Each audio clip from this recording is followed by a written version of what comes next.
What would you call a father who locks his 6 months pregnant daughter outside in 39-degree weather while she bleeds? Cruel? Heartless? Criminal? That night in November, as I stood shivering on my father's porch with blood running down my legs, I watched him and my brother raise their whiskey glasses through the glass door. They laughed at what they called my Oscar-worthy performance before turning off every light, leaving me in complete darkness with my unborn child. The rain was relentless, the contractions were getting worse, and the man who would eventually save me wasn't just any stranger. He was someone whose identity would destroy my family's empire in front of 200 witnesses at Seattle's most exclusive venue. Hi everyone, I'm Lola Ouellette, 28 years old. What you're about to hear is how 30 years of family abuse ended with a single signature that cost them everything they'd built on my back. If you're watching this, please subscribe and let me know where you are watching from. Every Wednesday at 3 p.m., I sat at the mahogany conference table in Ouellette Construction's boardroom. The seating arrangement never changed. My father Robert commanded the head position, his silver hair gleaming under the crystal chandelier. Marcus, my older brother and executive vice president, claimed the power seat to his right. And me? I occupied the chair nearest the door, like a visitor who might need to leave quickly. The Waterfront Tower project, my father announced that particular Wednesday in early November, spreading architectural plans across the table. $2 billion, the opportunity of the century for whoever lands the subcontract. Marcus leaned forward, his Rolex catching the light. We're perfectly positioned, Dad. Our connections, our reputation, Robert interrupted, his eyes sweeping past me as if I were invisible, is built on 3 generations of Ouellette men who understood that construction is about strength, not sensitivity. I kept my eyes on my notebook, sketching modifications to a design I'd been perfecting for months. My hand instinctively moved to my growing belly, 6 months along now, though my oversized blazer hid most of the evidence. Lola, are you even listening? Marcus's sharp voice cut through my thoughts. Or are you doodling again while we discuss real business? I'm listening, I replied quietly, closing my notebook. Good, because you need to understand how real deals are made, not through your little drawings, but through relationships, power, things you'll never have because you're too weak to take them. My father nodded approvingly. Your brother's right. Just observe and learn, Lola. This is men's work. The irony burned in my throat, but I swallowed it down. They had no idea what I'd been building in secret. 3 years earlier, I'd learned exactly what my place was in the Ouellette family hierarchy. The Riverside Complex project. 42 stories of mixed-use development that would reshape Seattle's waterfront. I'd spent 6 months perfecting every detail, working 18-hour days while Marcus partied with clients. The night before the client presentation, Marcus had called. Hey, little sister, Dad wants me to present tomorrow, says it needs a strong voice. But I designed everything, I'd protested. The sustainable features, the community spaces. And you did great support work, but clients want to see leadership. Don't worry, your contribution won't go unnoticed. It did go unnoticed. When Riverside Complex won the AIA Northwest Award 8 months later, Marcus stood at the podium, accepting the Crystal Trophy. The Seattle Times ran his photo on the business page. Marcus Ouellette, visionary behind award-winning Riverside Complex. I'd been standing in the back of the auditorium, 7 months into my first pregnancy, watching my brother claim my greatest achievement. My husband David had squeezed my hand. You should say something. Family stays united, I'd whispered back, repeating the mantra my father had drilled into me since childhood. His success is my success. Now, 3 years later, sitting in that boardroom with David gone, killed by a drunk driver just 2 months ago, I understood the lie in those words. Marcus's success had been built entirely on my talent, my late nights, my innovation. The awards lining the office walls, the contracts worth millions. How many bore his name, but my soul? Earth to Lola, Marcus snapped his fingers in front of my face. Stop daydreaming about your dead husband and pay attention. Even grief was something they wouldn't let me own. 6 months pregnant and 2 months widowed, that was my reality in November. The baby kicked as I shifted in the uncomfortable conference chair, a reminder that David's child would never know their father. Still playing the victim, I see, my father observed, noticing my hand on my belly. This is what happens when you marry beneath your station. David had been a structural engineer, brilliant but from a working-class family in Tacoma. No trust fund, no country club membership, no connections my father could exploit. To Robert Ouellette, that made him worthless. If you'd married someone like Harrison's son, a real provider, you wouldn't be in this mess, Marcus added, not looking up from his phone. Now you're a burden on the family resources. Resources. As if my grief was a line item on a budget. The day David died, I'd called my father from the hospital, sobbing. His response? I warned you about marrying poor. At least he had life insurance, right? No condolences. No comfort. Not even Marcus had attended the funeral, claiming an important client meeting. The only flowers at David's grave came from his construction crew, the men my family called beneath us. The baby's due in February, I said quietly, trying to change the subject. Another mouth to feed on the family trust, Robert muttered. Your mother's money won't last forever, Lola. What he didn't mention was that he controlled every penny of my inheritance until I turned 30. $2 million my mother left me, locked away while I struggled to pay for prenatal care. That night, I stayed late in my small office, really a converted storage room my father had generously given me.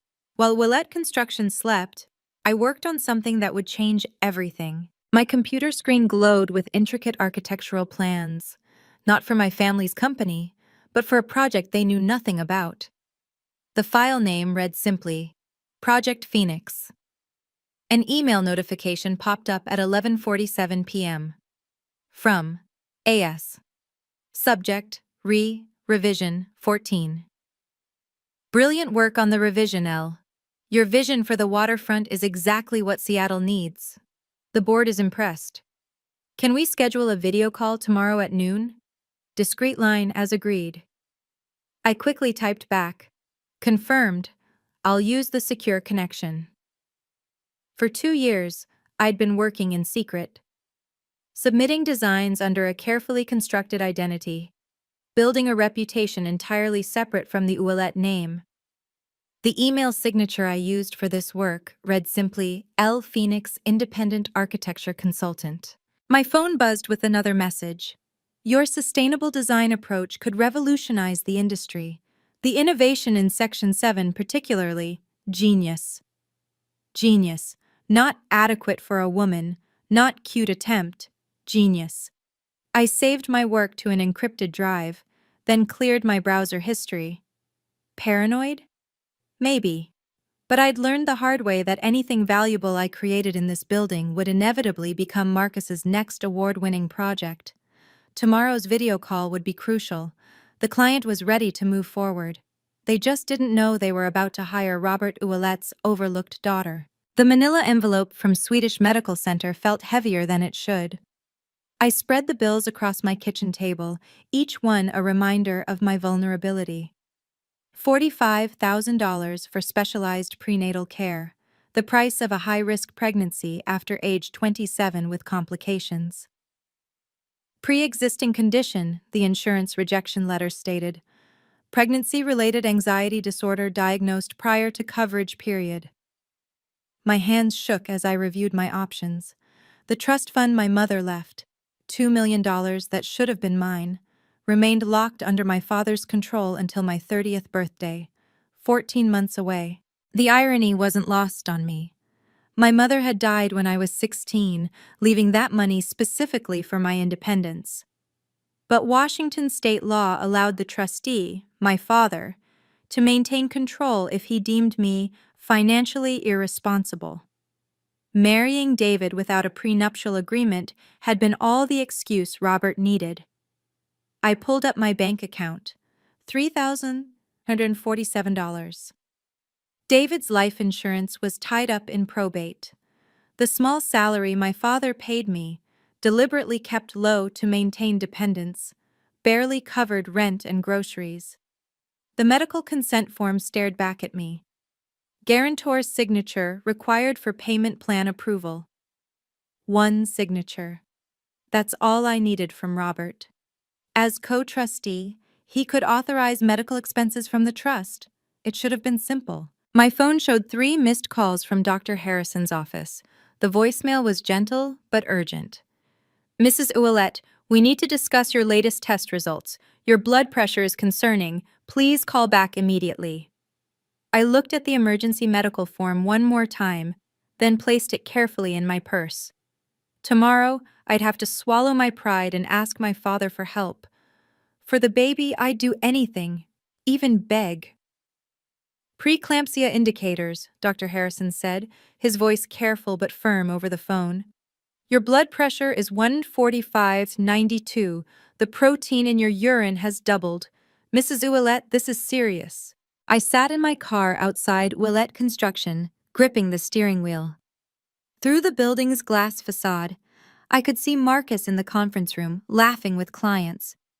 What does this mean for the baby? If your blood pressure spikes above 160/110, or if you experience severe headaches, vision changes, or bleeding, you need to come in immediately.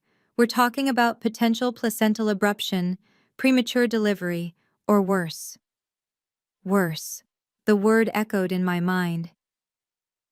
Any severe stress could trigger a crisis, Dr. Harrison continued.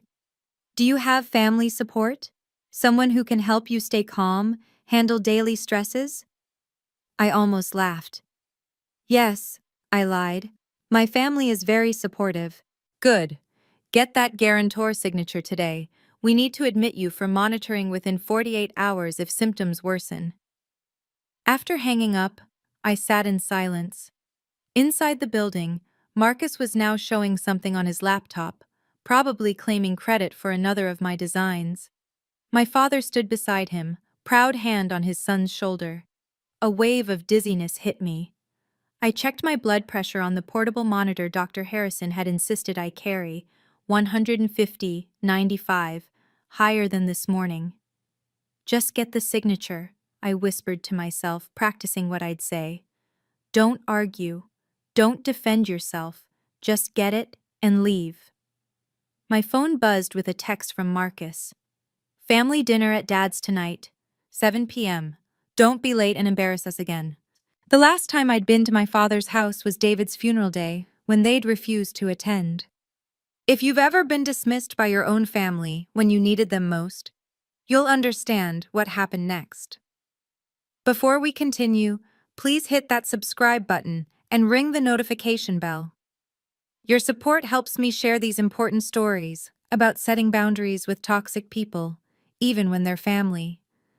Now let me tell you about the night that changed everything. November 15th, 7:14 p.m. The storm hit Seattle with unusual fury, winds at 40 miles per hour, rain falling sideways. My windshield wipers struggled to keep up as I drove through Bellevue toward my father's estate. A sharp pain shot across my abdomen. Not a contraction, something different. I pulled into a gas station, breathing through it. The blood pressure monitor read 150/95. Dangerous territory. Just get the signature, I repeated like a mantra, pulling back onto the road. My father's house glowed against the storm, every window blazing with warm light. The circular driveway held Marcus's new Tesla and my father's Mercedes.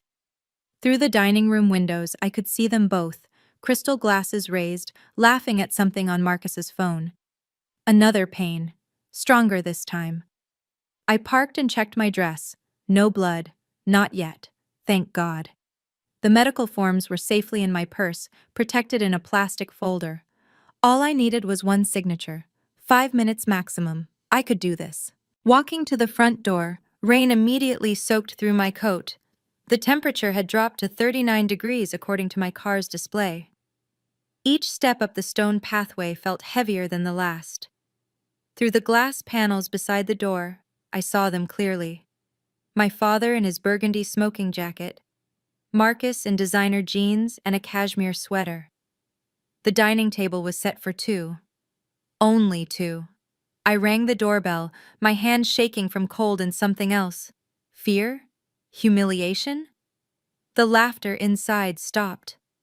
Marcus opened the door, whiskey fumes hitting me immediately. His eyes narrowed in confusion, then annoyance. Lola, what the hell are you doing here? You texted me about family dinner. That was a joke. He laughed, looking back at our father. Dad, you'll never guess who actually showed up. Robert appeared behind Marcus, his expression shifting from amusement to irritation. You're dripping on my Persian rug. I need to talk to you. It's important. I pulled the medical folder from my purse, hands trembling. I need your signature as guarantor. The baby, there are complications. Complications. Robert took a sip of his whiskey. There are always complications with you, aren't there? Please, Dad. It's just one signature. The trust can cover it and… The trust. He shook his head. Your mother's money, meant to build the family legacy, not subsidize your poor choices. Marcus laughed. Maybe if you hadn't spread your legs for that construction worker. David was an engineer. The words burst out before I could stop them. Was. Robert's voice was ice. And now you're here, begging, pregnant with a dead man's child, wanting us to pay for your mistakes. A sharp pain ripped through my abdomen. I grabbed the door frame for support. Please, the doctor said it's urgent. The baby could what? Die? Marcus smirked. Might solve your problems. I stared at them both, these men who shared my blood but nothing else. I'm your daughter, your sister. Doesn't that mean anything? Robert stepped forward, his face inches from mine. No.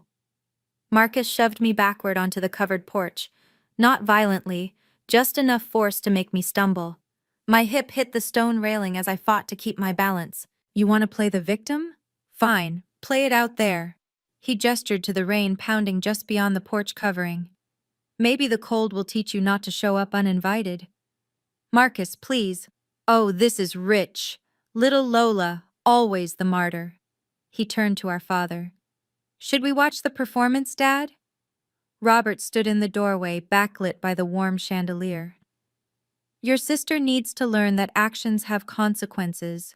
Marrying beneath her, getting pregnant without security, and now what? Expecting us to fix everything? The door started closing. Panic flooded through me. Wait! At least let me explain the medical. The lock clicked. Through the glass panels, I watched them walk back to the dining room, refilling their glasses as if nothing had happened. I pounded on the door. Dad! Marcus! This is insane! They settled into their chairs, Marcus pulling out his phone to show Robert something. Both laughed. The porch offered minimal shelter. Wind drove the rain sideways, soaking my coat within minutes. The temperature felt like it had dropped even further. My phone showed 39 degrees and falling. I tried the door handle again. Locked. The windows were all secured. I knew because I'd helped design the security system years ago, back when they still pretended I mattered. Please, I called through the glass. I'm pregnant. This is dangerous. Marcus looked up, made eye contact with me through the window, then deliberately turned his chair so his back faced me. The message was clear. I didn't exist. 30 minutes passed. My legs were shaking. From cold, from fear, from the increasing contractions. I'd moved to the corner of the porch where the wind was less brutal, but my clothes were soaked through. Through the dining room window, I watched them eating dinner. Steak, from the looks of it. Marcus was animatedly telling a story, using his hands to illustrate. My father laughed, raising his glass in a toast. A sharp cramp doubled me over. When I straightened, I felt wetness that wasn't rain. Looking down in the porch light, I saw a dark stain spreading on my dress. Blood. No, no, no! I stumbled to the window, pounding with both fists. I'm bleeding, please, the baby! Marcus stood up, walked to the window. For a moment, hope flared. He was coming to help. Instead, he pointed at the blood on my dress. then turned to our father with a theatrical expression of shock. Both men laughed. Marcus made exaggerated gestures, mimicking someone acting in a play. "Bravo," he mouthed through the glass, clapping slowly. "Oscar-worthy." My father joined him at the window. They stood there, warm and dry, watching me like I was entertainment. Robert pointed at the blood, then made a dismissive wave. "Drama queen," I saw him say, though the storm muffled his voice. Another contraction hit, stronger than before. I dropped to my knees on the cold stone, one hand on my belly, the other gripping the railing. The blood was flowing faster now, mixing with rainwater on the white porch. Marcus pulled out his phone, and for one desperate second I thought he was calling 911. He was taking a video. 2 hours. 2 hours on that porch, while my body betrayed me and my family watched through glass. My vision had started to blur. The contractions came in waves now, each one stealing more blood, more strength. I'd managed to crawl to the front door, leaving a trail of red on the white stone. "Please," I whispered against the door, too weak to pound anymore. "The baby. Save the baby." The porch light suddenly went out. In the darkness, I could barely make out their silhouettes in the dining room. They'd moved to the living room now, watching something on the massive TV. The flickering light illuminated their faces, relaxed, content, occasionally glancing toward the dark porch where I lay. My phone was dead. The rain had finally stopped, but the temperature had dropped further. The blood loss was making everything cold. So cold. I pressed my hands against my belly, feeling for movement. The baby had been still for the last 20 minutes. "Please move," I begged my child. "Please be okay." Through my fading consciousness, I heard a car door slam. Then another. Male voices approaching. "Jesus Christ!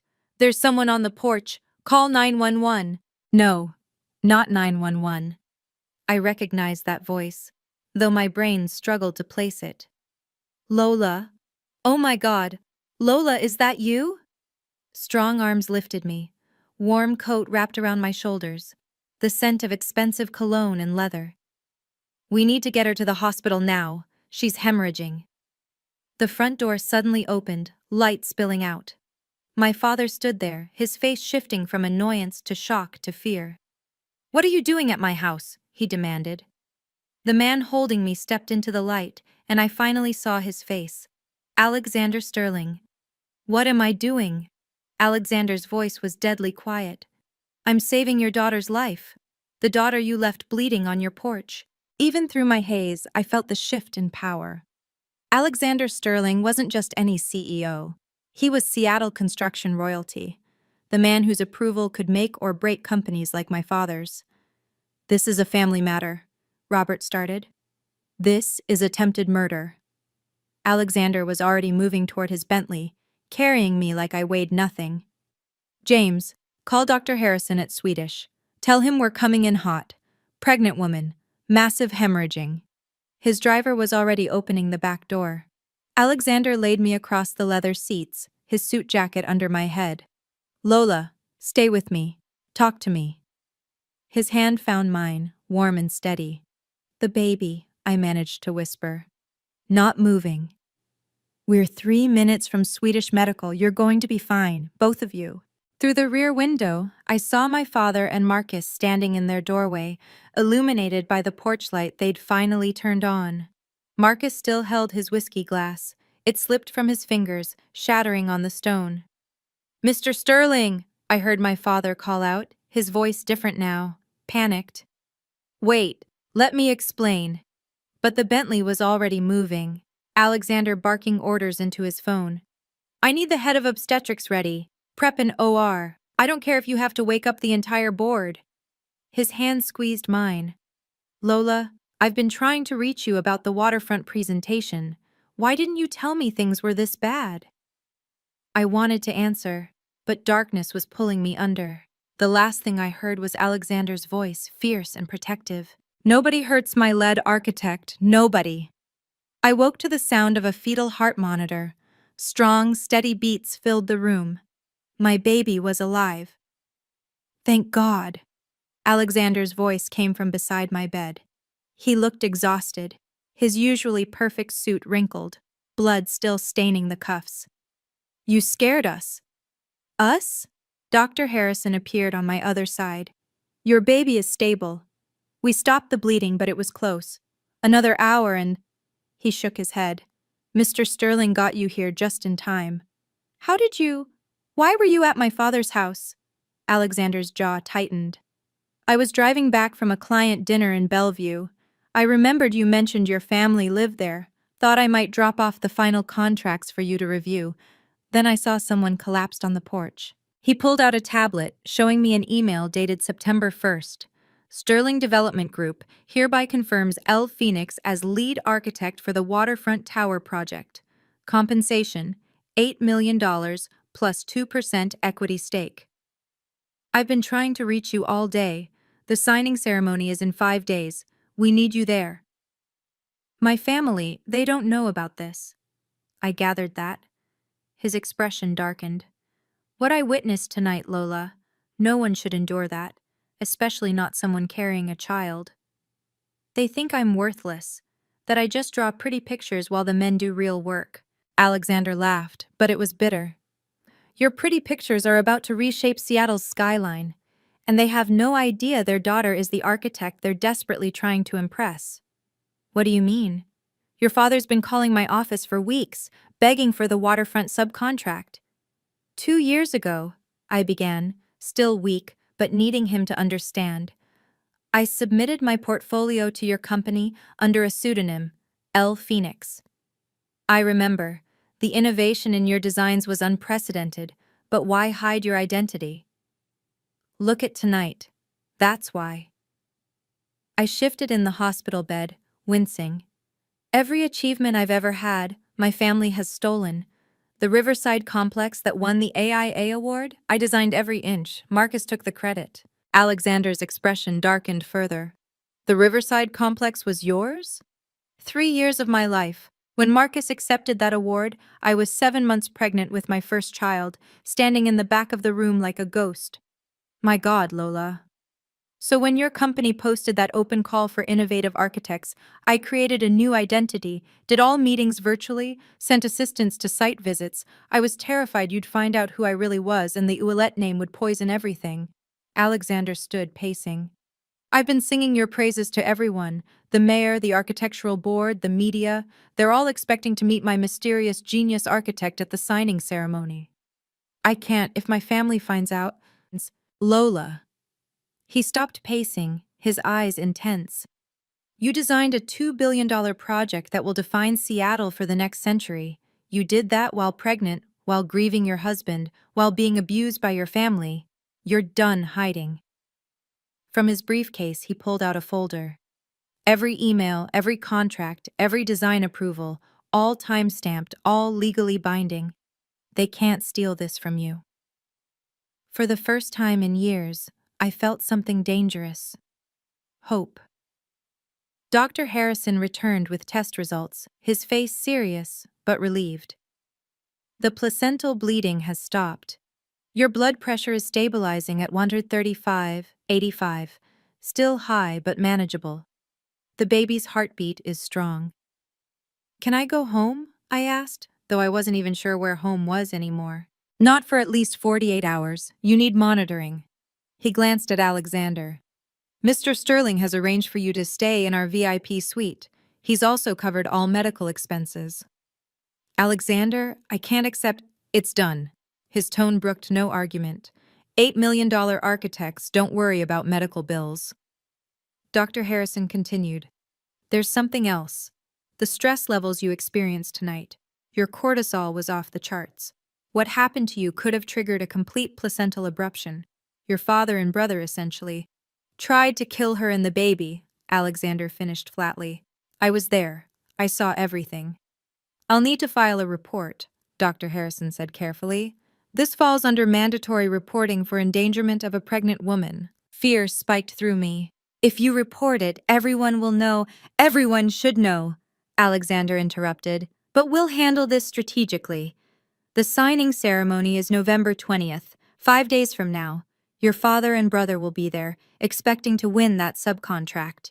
A cold smile played at his lips. They're about to learn what happens when you try to destroy talent instead of nurturing it. What are you planning? Justice, Lola. Served at exactly the right temperature, in front of exactly the right audience. 3 days passed in the VIP suite. Alexander visited daily, bringing contracts, blueprints, and something else. Respect. He treated my opinions like they mattered, my designs like art, my trauma like truth. I pulled the security footage, he said on the third day, setting his laptop on my hospital tray. From your father's porch. You what? My head of security has connections. The video is damning. You collapsing, them laughing through the window, the blood on the white stone, all time-stamped. I watched 30 seconds before turning away. I can't. You don't have to. But Lola, they're telling people you're mentally unstable. Your father called my office yesterday, warning us about his troubled daughter, who might try to insert herself into the waterfront project.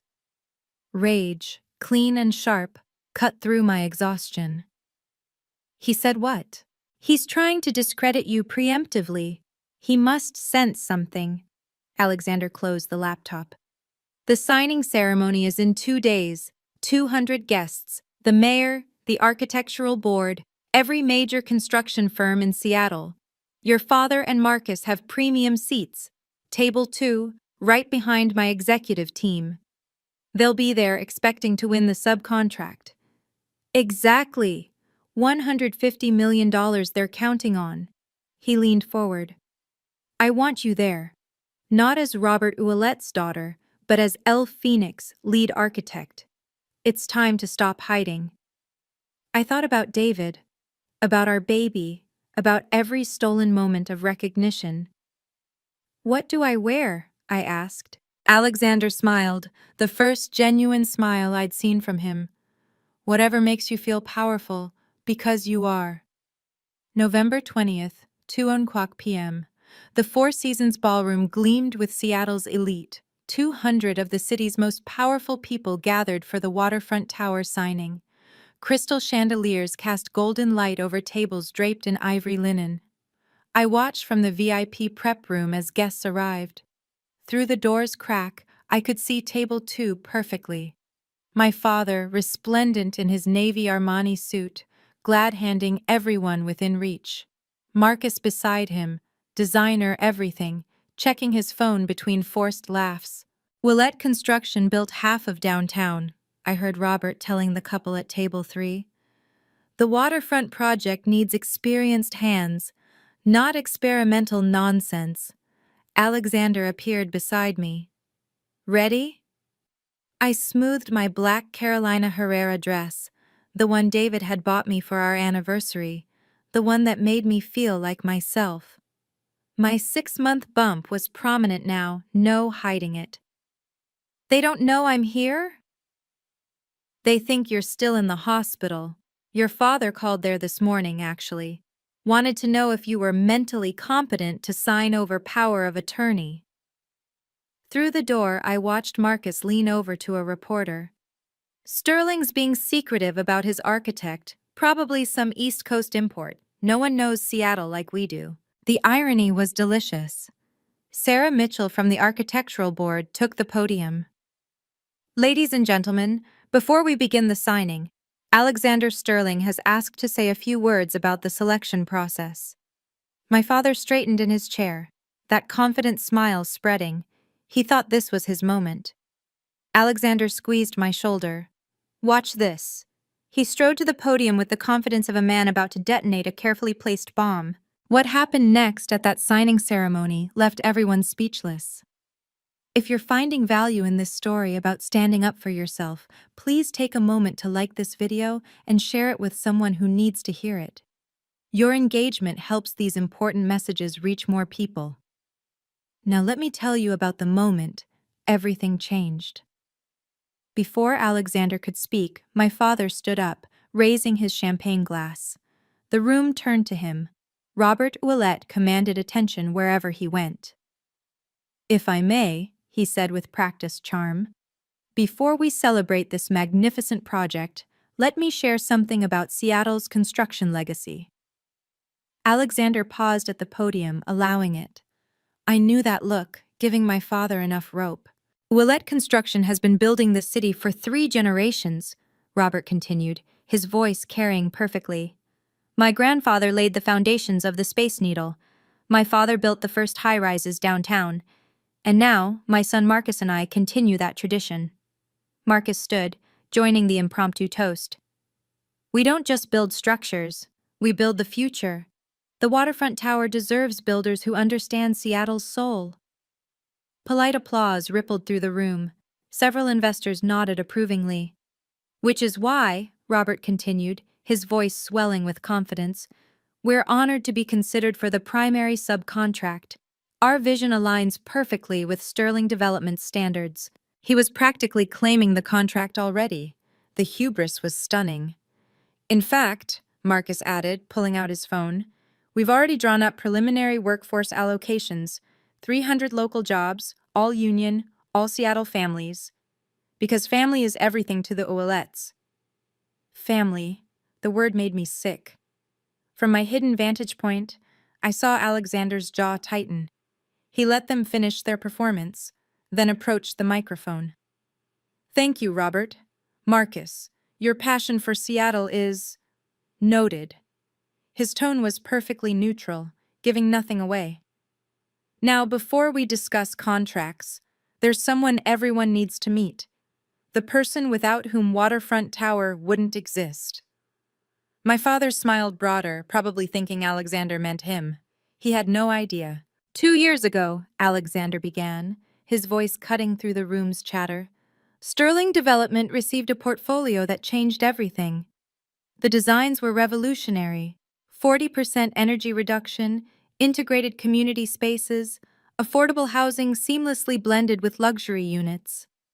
My father leaned forward, interested despite himself. The architect worked under a pseudonym, insisting on anonymity. Every meeting was virtual, every document digitally signed.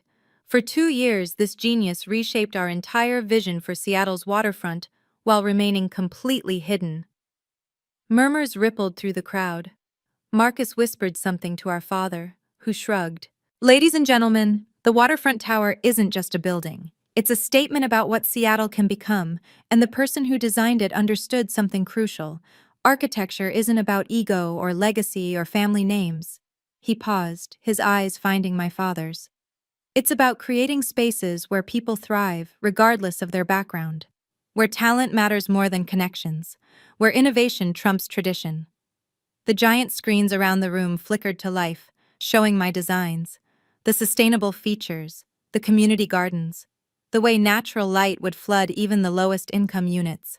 "The architect who created this is here today," Alexander continued.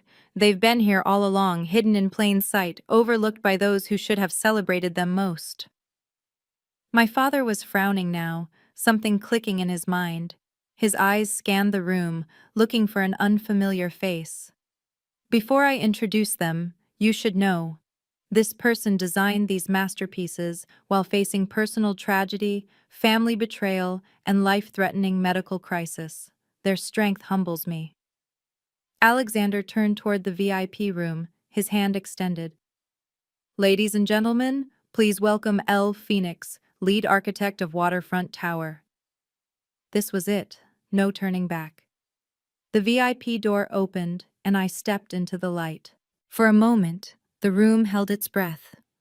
I walked slowly, deliberately, my black dress elegant against my pregnant silhouette. My eyes stayed fixed ahead, not looking at table 2, though I felt the exact moment recognition hit. The sound of shattering glass cut through the silence. Marcus had dropped his champagne flute. "What?" My father's voice, strangled and disbelieving, carried across the room. "What is she doing here?" I reached the podium, Alexander's hand steady on my back. 200 faces stared at me, but I only saw 2, frozen in identical masks of shock and growing horror. "Good afternoon," I said into the microphone. my voice steady and clear. I'm Lola Ouellette, though you know my work as El Phoenix. My father shot to his feet. This is a mistake. My daughter isn't. She can't be. Sit down, Robert. Alexander's voice was steel. You'll want to hear this. But my father remained standing, his face cycling through confusion, rage, and something that looked like fear. The screens behind me changed, showing email after email, contracts, design approvals, all dated, all signed with my digital signature, all verified by Sterling Development's legal team. For 2 years, I continued, I've led the design team for Waterfront Tower. Every sustainable feature, every community space, every innovation you've admired came from my drafting table. Sarah Mitchell from the architectural board stood up. Lola? You're El Phoenix? You won the AIA Innovation Award last month. Yes, I confirmed, though my family didn't know. They were too busy claiming credit for my other work. The words hung in the air like an accusation. Marcus finally found his voice. This is impossible. She's nobody. She's nothing. Alexander took the microphone. Let me clarify the timeline for everyone. The screens shifted to a detailed presentation. January 2023, L. Phoenix submits revolutionary designs for our waterfront development. March 2023, we sign an exclusive contract, $8 million plus 2% equity. Gasps echoed through the room. My father sank into his chair. For 2 years, Alexander continued, Ms. Ouellette has worked tirelessly on this project. 300 hours of design meetings, 47 complete revisions, all while maintaining absolute secrecy. Why the secrecy? Someone called out. I leaned into the microphone. Because my family has a history of claiming my work. The Riverside complex that won the 2021 AIA award, I designed it. My brother Marcus accepted that award while I watched from the back row, 7 months pregnant. Marcus's face flushed red. That's a lie. I designed Riverside. Really? I pulled out my phone, connecting it to the presentation system. Then explain these. The screens filled with my original sketches, all dated and digitized. Email threads with contractors asking for Lola's innovative touches. Time-stamped photos of me working late at the office, blueprints spread across my desk. Sarah Mitchell stood again. I remember now. The Riverside submission materials, the handwriting in the margins was yours, wasn't it? Every note, every calculation, every innovation that made it award-worthy. The room was buzzing now, phones coming out, people recording. Alexander returned to the microphone. There's more. Contract WTD 2024-1876, dated September 1st, legally establishes Ms. Ouellette as lead architect. This was filed with the city, the architectural board, and our legal department. It's ironclad. My father tried once more. She's my daughter.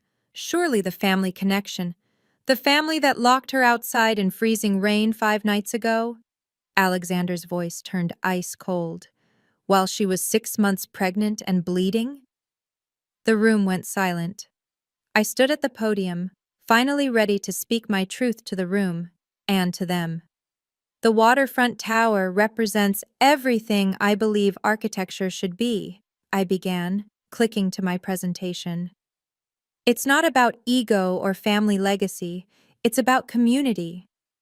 The screens showed my designs in detail. 40% of the building's energy will come from renewable sources. The integrated solar panels aren't just functional, they're beautiful, creating a light pattern that will make the building glow at sunset. I clicked again. Every 3rd floor contains community spaces, free for all residents. The rooftop garden will supply fresh produce to local food banks. The ground floor isn't luxury retail, it's affordable spaces for local artists and small businesses. This is ridiculous, Marcus interrupted, standing. She doesn't have the experience. Sit down, Mr. Ouellette, Sarah Mitchell commanded. Let her finish. I continued, my confidence growing. The affordable housing units aren't hidden in the back or basement. They're integrated throughout, with the same quality finishes, the same views, the same dignity. Because in my Seattle, a teacher deserves the same sunset view as a CEO. Several people applauded. I saw reporters typing furiously. This building will house 3,000 people and employ 500 more. It will generate 20 million in annual tax revenue for the city. It will set a new standard for sustainable urban development. I looked directly at my father and brother. And it was designed by someone you considered worthless. Someone you left bleeding on your porch because you couldn't believe her life had value. The mayor stood up.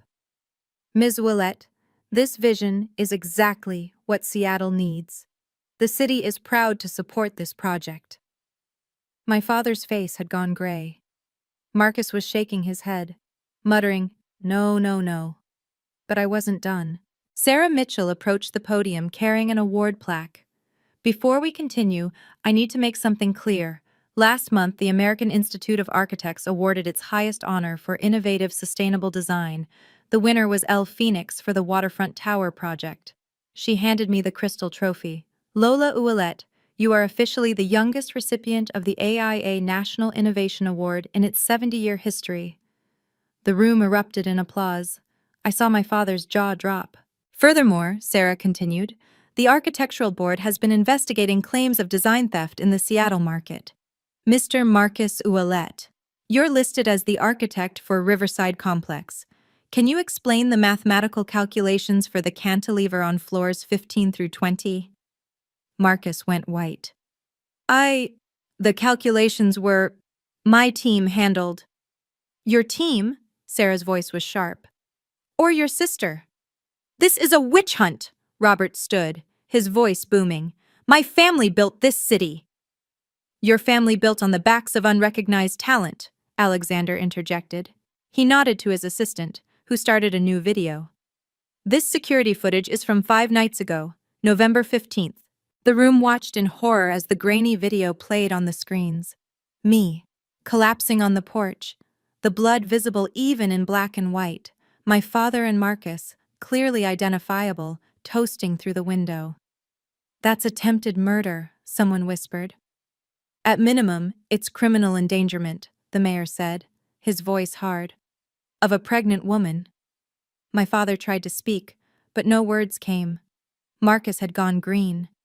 Alexander returned to the microphone. Sterling Development has made its decision regarding the waterfront subcontract. Ouellette Construction is permanently blacklisted from all our projects. Forever. The death blow. $150 million. Gone in a sentence. The security footage continued playing, now showing Alexander discovering me, carrying my limp form to his car. The timestamp showed 10:47 p.m. I'd been on that porch for over 3 hours. Turn it off, my father rasped, but no one moved to stop it.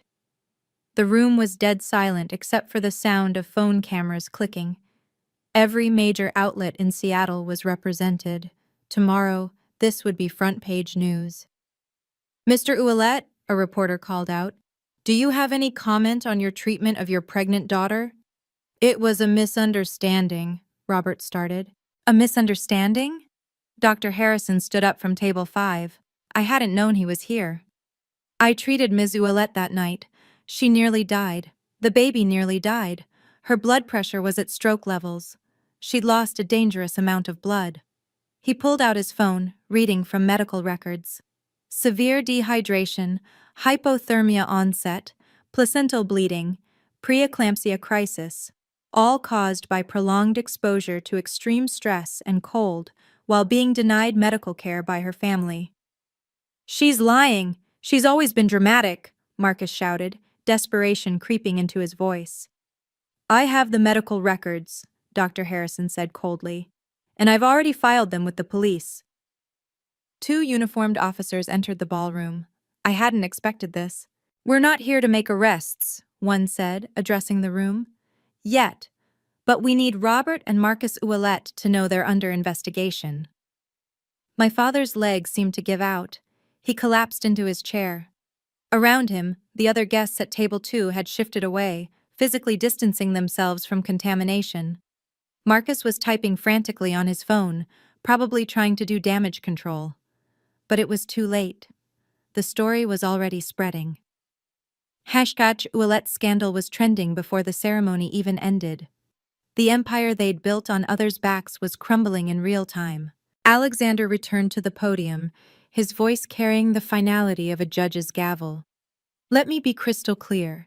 Any company that chooses to work with Ouellette Construction will never work with Sterling Development. Ever. The threat landed like a bomb. Sterling Development controlled $2 billion in annual contracts. It was a death sentence. You can't do this, my father shouted, finding his voice. This is business, not personal. Abusing family is personal. Stealing credit is personal. Attempting to destroy talent instead of nurturing it is personal. Alexander's voice was ice. Business is built on values, Robert. Yours are worthless. Thomas Chen from Cascade Investments stood up at table 4. Sterling Development has our full support.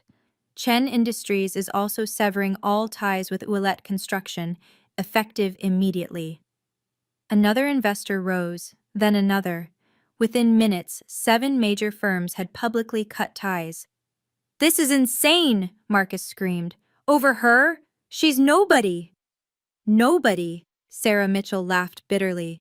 She's the most innovative architect Seattle has seen in a generation, and you threw her away like garbage. My father tried one last desperate play. Lola, please. You're still my daughter. Tell them this is a misunderstanding. I looked at him. This man who'd controlled my life, stolen my work, nearly killed his grandchild, and felt nothing but pity. A misunderstanding? I said quietly into the microphone. Like when you said I'd never amount to anything? Like when Marcus stole my designs? Like when you left me bleeding in the cold? We're family. No, I said firmly. Family doesn't do what you did. You're just people I used to know. The dominoes fell fast. Within 10 minutes of Alexander's declaration, phones were buzzing across the ballroom. Marcus's phone rang. He answered with shaking hands. What do you mean, emergency board meeting? His voice cracked. They can't remove me. I own 15%. But apparently they could, and they were. The board is calling for your immediate resignation, he repeated, his face ashen. Effective immediately. Meanwhile, my father was on his own call. 300 million credit line? Frozen? You can't. He listened, his face growing grayer. Because of reputational risk? This is 40 years of relationship. A reporter from the Seattle Times approached their table. Mr. Ouellette, can you confirm that Ouellette Construction is now facing a liquidity crisis? No comment, Robert muttered, but everyone could see the truth. The empire was crashing. Ms. Ouellette, another reporter called to me.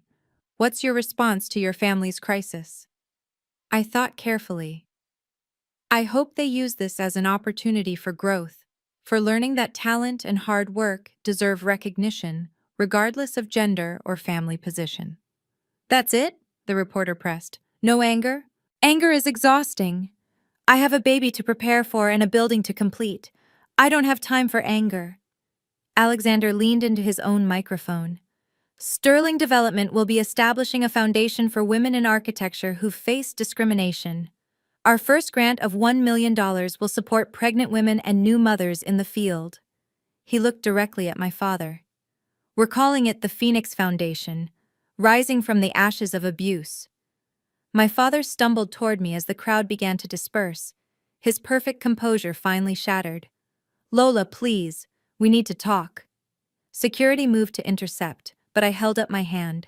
Let him speak. Let everyone hear. You're destroying everything, he hissed. Everything your grandfather built.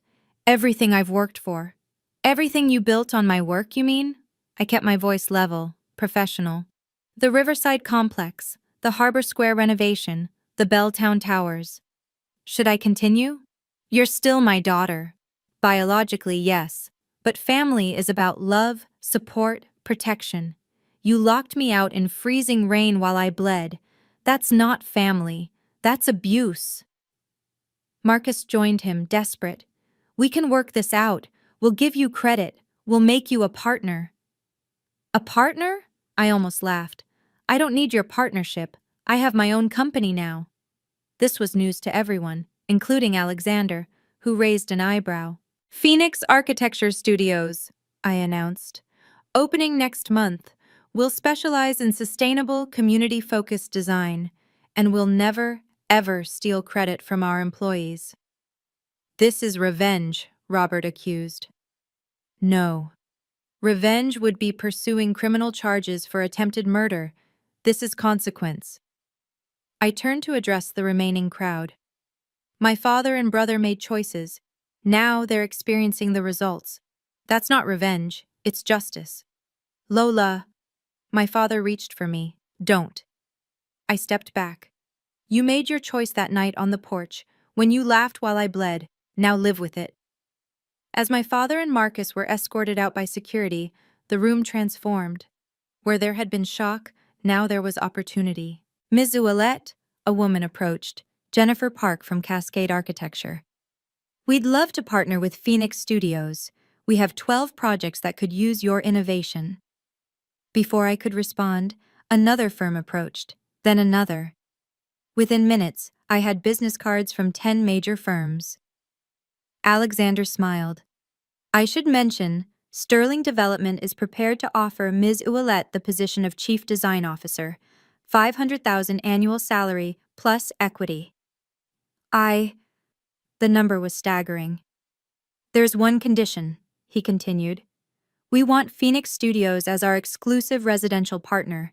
Your firm, your vision, backed by our resources. And, Sarah Mitchell added, joining us, the architectural board would like to fund a scholarship program through Phoenix Studios for young women facing family opposition to their careers. Dr. Harrison appeared at my elbow.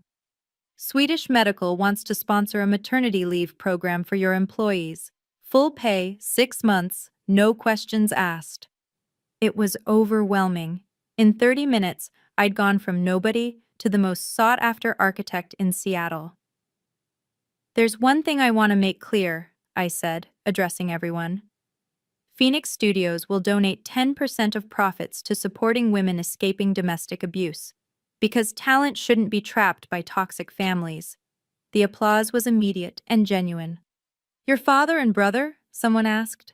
They'll survive, or they won't. That's no longer my concern. I placed my hand on my belly. I have a future to build.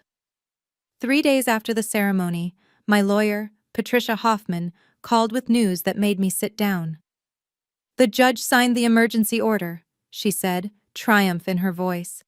Your father must release your mother's trust immediately, all $2 million. How? The security footage, Dr. Harrison's testimony, and the police investigation. The judge said it was the clearest case of fiduciary misconduct and endangerment she'd ever seen. The money will be in your account within 48 hours. But that wasn't all. Your father's lawyer contacted me. They want to settle out of court for the emotional distress and endangerment charges. Settle, $5 million, plus full medical expenses and a restraining order. They're terrified of a criminal trial. I thought about it. A trial would mean reliving that night repeatedly. What do you recommend? Take it. Use the money to build your life. The restraining order means they can't come within 500 feet of you or your child without court supervision. Do it. 2 days later, $7 million sat in my account. My mother's money, finally free, justice money from my father's cruelty, and my earnings from Waterfront Tower still to come. I stood in my new office space, a beautiful loft in Pioneer Square with views of Elliott Bay. Phoenix Architecture Studios was real. The nameplate on the door gleamed in the afternoon sun. My phone buzzed with a text from my father. Please, can we talk? I deleted it without responding. Then I blocked the number. Some bridges, once burned, should stay ash, and from those ashes, phoenixes rise. The Seattle Times headline read, Ouellette Construction loses 60% of clients in wake of abuse scandal. I read the article over morning tea in my new office. Stock price down 45%, credit lines frozen, major clients fleeing like rats from a sinking ship. The city council is reviewing all Ouellette construction contracts, my assistant Marie informed me. There's talk of a full audit going back 5 years. My phone rang. Unknown number, but I recognized Marcus's wife's voice. Lola, it's Catherine. I wanted you to know. I'm leaving him. What he did to you. What I saw on that video. I can't stay with someone capable of that. Catherine, you don't have to. Yes, I do. My daughters deserve better than a father who would watch his pregnant sister bleed. The divorce papers were filed this morning. After she hung up, Marie brought in more news. Your father was removed from the Seattle Business Council, unanimous vote, and the Rainier Club revoked his membership. The Rainier Club. My father's holy grail, the validation he'd sought his entire life. Gone. There's more, Marie said carefully. Ouellette Construction's headquarters building? The landlord is Sterling Development. Alexander Sterling just gave them 30 days' notice to vacate. The irony was perfect. My father would have to abandon the building he'd been so proud of, the one with his name in gold letters on the front. By noon, 3 more news outlets had picked up the story. The security footage had gone viral. Hashtag Justice for Lola was trending nationally.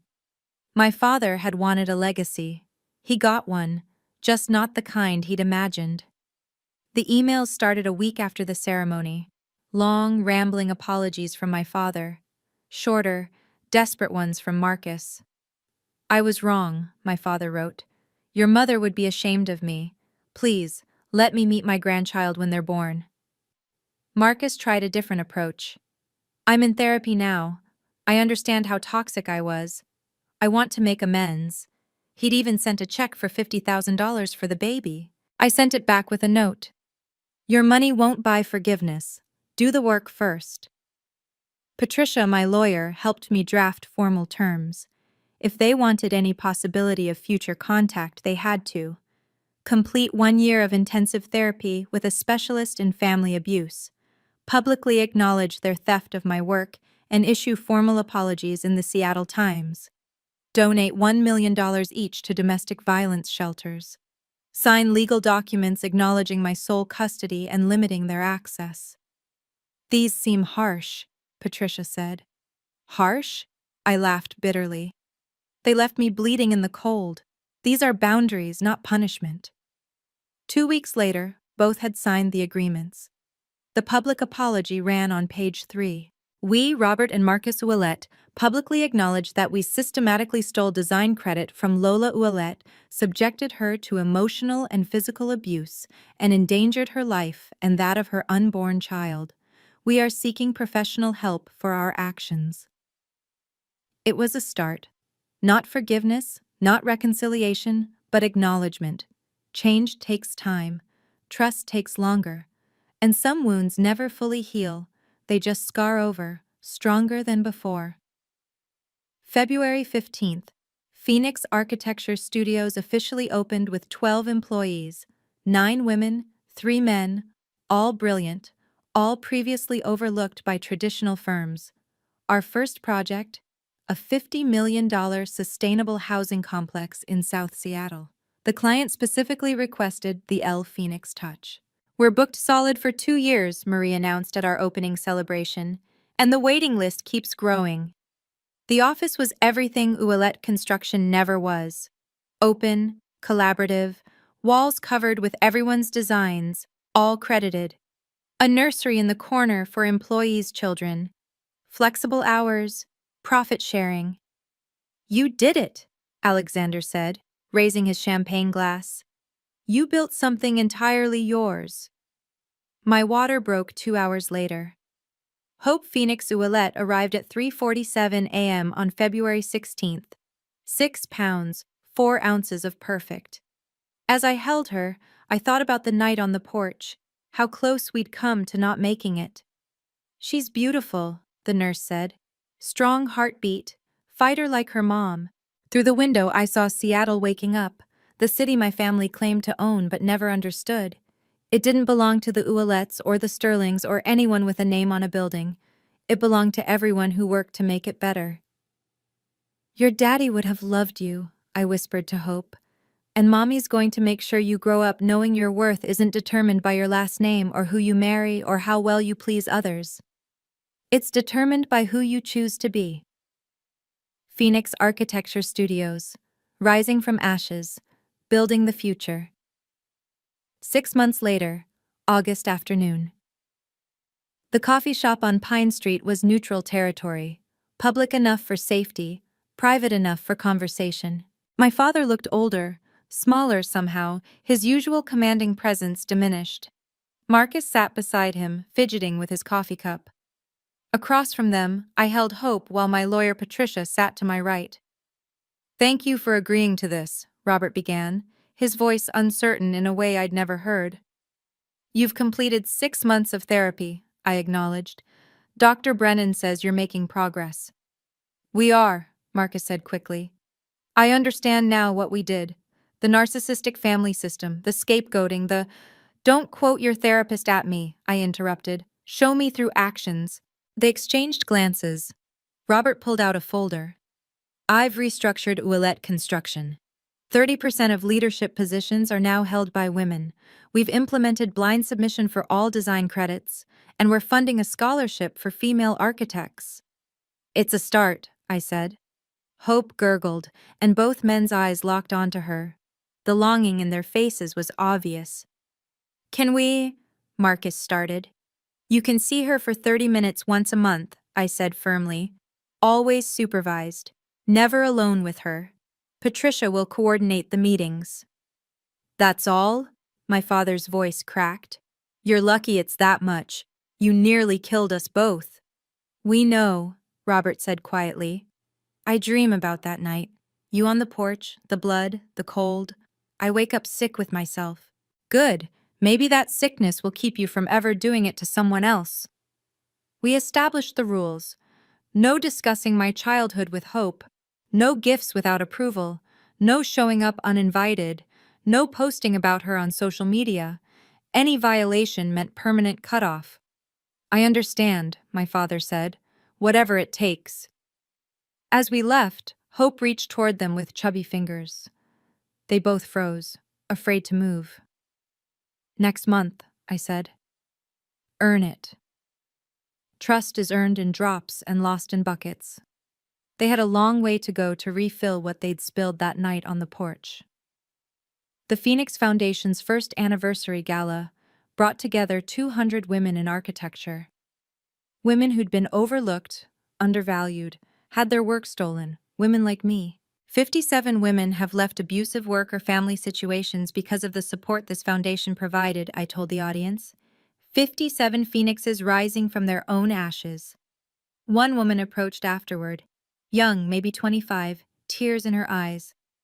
"My father says architecture is men's work. My brothers take credit for my designs. I thought I was alone." "You're not," I assured her. "You never were. We just couldn't see each other through the smoke of all those bridges burning." Phoenix Studios had grown to 30 employees. We'd completed 12 projects, each one credited accurately, each one pushing sustainable boundaries. The waterfront tower was 60% complete, already winning pre-construction awards. "You've changed Seattle," Sarah Mitchell said, joining us. "Not just the skyline, the culture. Firms are restructuring. Credit theft is finally being called out." But the real change was smaller, quieter. It was in the emails I received daily from women finding their voices, in the fathers reconsidering how they treated daughters, in the companies implementing blind design reviews. "Your family?" Sarah asked carefully. "They're trying. Real change takes time. Maybe Hope will know them as better people than I did. Maybe not, but she'll know her worth regardless." That night, I stood on my office balcony with Hope sleeping against my chest. Seattle sparkled below, a city of bridges and water, of old names and new dreams.